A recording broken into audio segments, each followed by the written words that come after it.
Hey, all, Scott Horton here, inviting you to check out WallStreetWindow.com. It's a financial blog written by former hedge fund manager Mike Swanson, who's investing in commodities, mining stocks, and European markets. Wall Street Window is unique in that Mike shows people what he's really investing in and updates you when he buys or sells in his main account. Mike thinks his positions are going to go up because of all the money the Federal Reserve is printing to finance the deficit. See what happens at WallStreetWindow.com. And Mike's got a great new book coming out, so also keep your eye on writerMichaelSwanson.com for more details. All right, y'all, welcome back to the show. I'm Scott Horton, and our next guest is Cora Currier from ProPublica.org. She's a fellow there at ProPublica, previously on the editorial staff of the New Yorker magazine, and covered the youth vote for the nation back in 2008. That's interesting. Welcome to the show. How are you doing, Cora? I'm doing great. Thanks for having me. Well, it's good to have you back. It's been a while since we spoke, but you've got such a great piece of work here at ProPublica.org.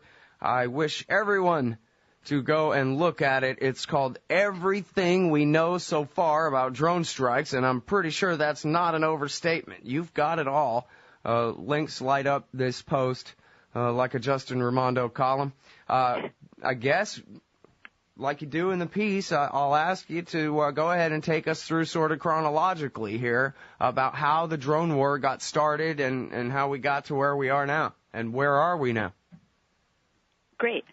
Well, you know, when we're talking about the drone war, it's important to distinguish that we're talking about, you know, basically the covert war that's happening outside of Afghanistan. So we're talking about strikes in Yemen, in Somalia, and in Pakistan. And this has been going on for some time. You know, the first reported drone strike outside Afghanistan against al-Qaeda happened in Yemen in 2002.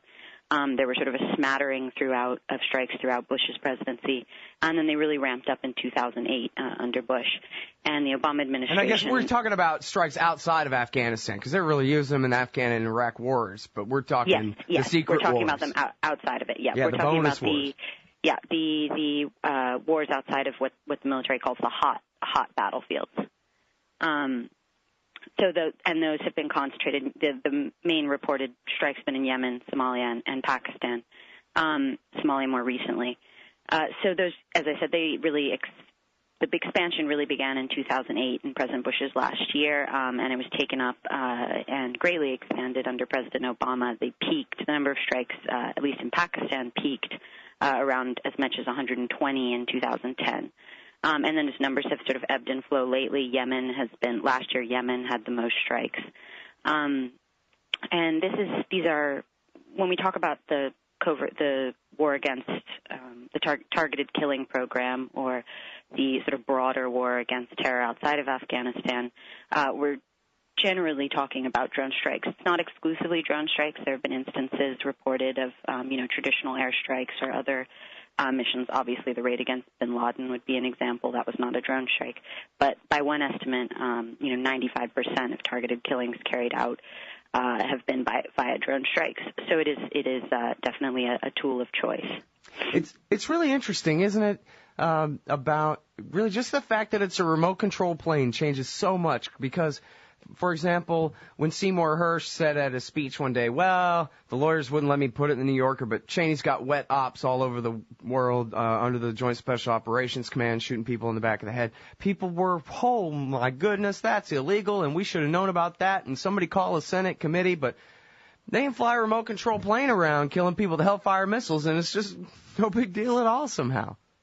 There's definitely been a shift, a paradigm shift since 9/11 in how targeted killings viewed. I mean, clearly it was a very, something that was just not really considered a plausible option, pre 9/11, and now it's become, very, very normalized policy. Well, I mean, even that Seymour Hersh revelation was late in the Bush years that he talked about, special ops, killing people, doing target assassinations hither and yon, and, in Africa and South America and in the Middle East and who knows where outside of the war zone. And there was at one point during the Bush administration, there was, it was revealed that there had been a targeted killing program, designed in the early years of the Bush administration, and there was quite a bit of outrage when that came out. Yeah.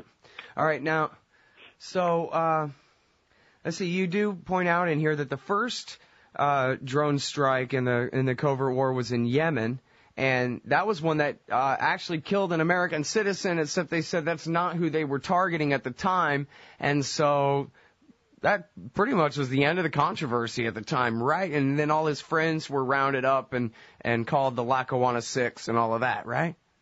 Yeah, at the time that didn't get a huge amount of attention. It's really only and many people actually forget about that. The common figure you see cited is that there have been 3 American citizens killed. Anwar al-Awlaki obviously is the most famous one, and he's the only one that was really acknowledged as a target. The other 2 usually mentioned are his son and Samir Khan, who was with him, who was killed in the same strike as al-Awlaki. And, usually those are the American citizens you hear referred to. But yes, there was, as early as 2002, another instance, and those are the four U.S. citizens we know of that have been killed by drone strikes. Now, what else can you tell us about the drone war in Yemen? So that has ramped up, considerably recently. The drone war in Yemen targets al-Qaeda in the Arabian Peninsula, which is a Yemen-based al-Qaeda affiliate. It was tied to the attempted Christmas Day, so-called underwear bombing in 2009. And really it was after that incident, so after the attempted bombing, that the U.S. really turned its attention to Yemen. Now, is that mostly the CIA or the Joint Special Operations Command? I think I remember about a year ago the Washington Post said that they were fighting over it. Well, originally it had been principally the military that was running the drone strikes there. The CIA expanded its operations there in 2011 to include drone strikes. I think there's some debate about what some of the early strikes in Yemen over whether under whose control they were. And of course, these are always based on anonymous claims. So it's very hard to get absolute confirmation on whether a particular strike was carried out by the CIA or by military or by some combination operation, because it's obviously the administration never confirms any details about that. But from what we know from off-the-record sourcing, et cetera, it was originally principally the military that was operating there until 2011, and that's when the CIA really ramped up its strikes in Yemen. Mm-hmm. And then, do you have much of an estimate of how many people have been killed?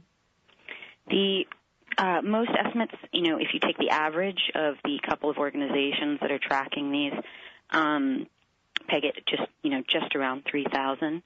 And there are a number of places that have tracked these sort of one by one as they're reported. The Long War Journal does so, the New America Foundation, the London Bureau of Investigative Journalism, Washington Post now has started a sort of blow-by-blow tracking mechanism. But again, these are generally it's what's reported, and I think that the number of strikes is fairly consistently reported, but the casualties, there's a lot of controversy over how those casualties are counted, not just even the number killed, but also the number of those that are militants versus civilians,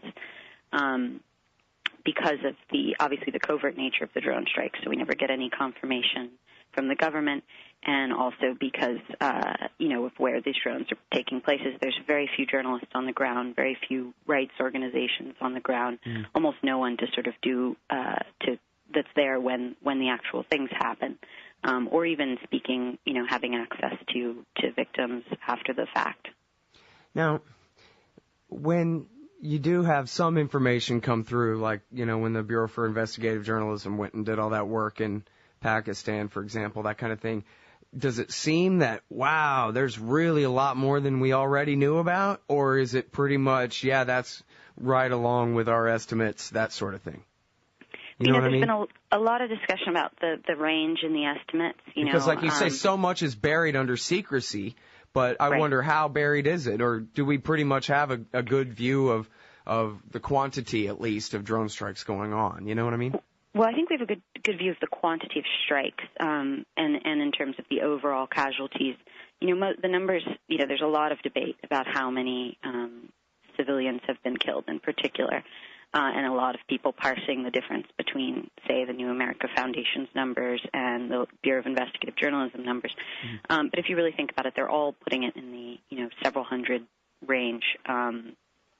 Bureau of Investigation Journalism, I think, now has a high-end range of just over 1,000. But they're still all in the multiples of hundreds.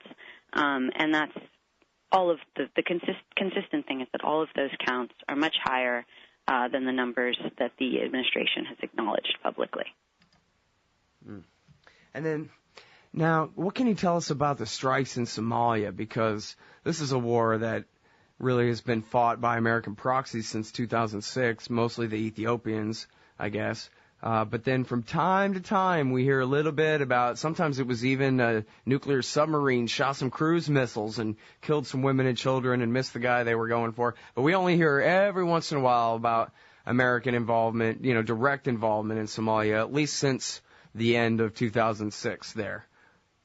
Yeah, it definitely does not seem to be the same level of the same scope of campaign as we are running in Pakistan or in Yemen. The strikes in Somalia have been rare. That said, both in public speeches and off the record, there's been a lot more discussion of al-Shabaab, a lot more frequent tying of al-Shabaab to al-Qaeda, because that's one of the main debates in Somalia is how closely is al-Shabaab affiliated with al-Qaeda, and how much are their goals regional or local, and how much are they tied to any kind of international plots. And that is definitely something you can see both in public comments and in off-the-record comments from administration officials, that they're aware that this appears like a very tenuous, sometimes a group, like al-Shabaab in Somalia appears to have just a tenuous connection to like a threat to the homeland. Mm-hmm. Yeah, only really a tie if you're trying to make one. Well, I heard some of them got on a boat and went to Yemen one time where they must have done some jumping jacks with another guy whose name we don't know but we're looking at. And so, look, they're all friends of Zawahiri. I mean, I've never heard anything closer than, of any association closer than that of al-Shabaab. Have you, other than just rumor and innuendo? Well, I think that there's, it depends on the analysis. I think there's certainly, cases. There's certainly many like avowed links. The question is about, how much direct evidence there are of threats, and that brings us to like another point in, that we tried to lay out in the piece, which is that while there's been a lot of public discussion of, in sort of broad terms, the administration justifying the war in these farther off places. They've actually acknowledged now that they are conducting, they call direct action in Somalia and Yemen. They will never discuss particular cases or particular strikes. So we don't get to know, what the evidence was to target a particular person. Mm-hmm. All right, now, all morality aside or whatever, I can see how it would make sense for the CIA to say, man, we've got this list of guys in Pakistan we want to blow up, and let's check them off the list and blow them all up and that kind of thing. But even from their tactical or strategic or whichever sort of point of view they're still facing the law of diminishing returns here, right? Like, it can be a problem to get too addicted to drone use when at some point, even as Stanley McChrystal is saying now, you might be creating more enemies than you're killing here, and it may be time to change to another tactic at least. Well, there's definitely been a drawback since its peak in 2010. Particularly in the campaign in Pakistan, and I think that certainly reflects the complicated, diplomacy situation there. And as you said, the concern that the CIA, there was a lot of discussion in the press, particularly in 2010, 2011, that the CIA was overly targeting so-called foot soldiers as opposed to high-level targets. And again, this idea, as is constantly repeated publicly, that we're going after sort of high-level individuals when there have been thousands of drone strikes. There's a bit of a disconnect there between those two facts. And so I think you definitely could see that in the around 2010, 2011, and in the scaling back of the drone campaign in Pakistan. Again, partly because of civilian blowback. Also, you had people like Cameron Mutter from the State Department publicly questioning, how effective it was. Now you have someone like McChrystal coming out. So there's definitely, you can see that there's debate about it. But at the same time, there have been, there were, I think, 8 drone strikes in the first 10 days of 7 in the first 10 days, and then a few more since then of 2013 in Pakistan. So it's not ending. Now, you mentioned in your article about this guy Johnson he's the State Department's legal counsel. Used to work at the Pentagon. He's actually the Pentagon's general counsel. Yeah. Uh-huh. And now, I guess he gave this speech that, am I right, it was sort of a trial balloon for, hey, what if we kind of turn the terror war back into a police mission instead of a foreign policy thing? How well was that taken? Well, am I right that was a trial balloon? And second, did everybody just dismiss that, or did people say, hey, yeah, maybe we should listen to him? I don't know if it was a trial balloon. It was definitely, an interesting speech, and there's been a number of stories since then, sort of giving a similar sort of vein. Washington Post ran a series of stories this fall talking about 2 administration officials who were sort of giving some indication that they're aware that this is that they've got to sort of start articulating an end in sight. However, as I mentioned in the article, he didn't give a date for in his speech. How will it end? I mean, there's sort of some acknowledgement that probably of the scale of the kind of things we're doing. But on the other hand, drones, because of drone warfare is has these relative military advantages of being not causing U.S. casualties and being as they say more precise because of the ability to hover over targets, etc. It's a very appealing technology, but I do think that, at least from what has been said publicly, that there's some acknowledgement from the administration that they have to sort of articulate the limitations of it. Mm-hmm. All right. Well, listen, I really appreciate your work here and your time on the show today. It's been great. Great. Thank you so much. Everybody, that's Cora Currier. She is a fellow at ProPublica. That's ProPublica.org. And the piece is called Everything We Know So Far About Drone Strikes. And I promise that is no hyperbole. There's 50 links here to all of the best sources of all the most important everything you need to know about America's drone war, for real. Maybe 100 links. Real good stuff, including experts to follow on Twitter at the bottom and everything else. Everything we know so far about drone strikes by Cora Currier at ProPublica.org. The Emergency Committee for Israel, Brookings, Heritage, AIPAC, WINEP, JINSA, PNAC, CNAS, the AEI, FPI, CFR, and CSP. It sure does seem sometimes like the war party's got the foreign policy debate in D.C. all locked up. But not quite. Check out the Council for the National Interest at councilforthenationalinterest.org. They put America first, opposing our government's world empire, and especially their Middle Eastern madness. That's the Council for the National Interest at councilforthenationalinterest.org. Hey ladies, Scott Horton here. If you would like truly youthful, healthy, and healthy-looking skin, there is one very special company you need to visit, Dagny & Lane at dagnyandlane.com. Dagny & Lane has revolutionized the industry with a full line of products made from organic and all-natural ingredients that penetrate deeply with nutrient-rich ionic minerals and antioxidants for healthy and beautiful skin. That's Dagny & Lane at dagnyandlane.com. And for a limited time, add promo code SCOTT15 at checkout for a 15% discount. Hey everybody, Scott Horton here, inviting you to check out the Future Freedom Foundation at FFF.org. They've got a brand new website with new and improved access to more than 20 years worth of essays promoting the cause of liberty. And FFF's writers, including Jacob Hornberger, Jim Bovard, Sheldon Richman, Anthony Gregory, Wendy McElroy, and more, aren't just good. They're the best at opposing and discrediting our corrupt overlords in Washington and their warfare, welfare, regulatory police state. That's the Future Freedom Foundation's new and improved site at FFF.org. Man, you need some Liberty stickers for the back of your truck. At LibertyStickers.com, they've got great state hate, like Pearl Harbor was an inside job. The Democrats want your guns. U.S. Army, die for Israel. Police brutality, not just for black people anymore. And government school, why you and your kids are so stupid. Check out these and 1,000 other great ones at LibertyStickers.com. And of course, they'll take care of all your custom printing for your band or your business at TheBumperSticker.com. That's LibertyStickers.com. Everyone else's stickers suck. Hey y'all, Scott here.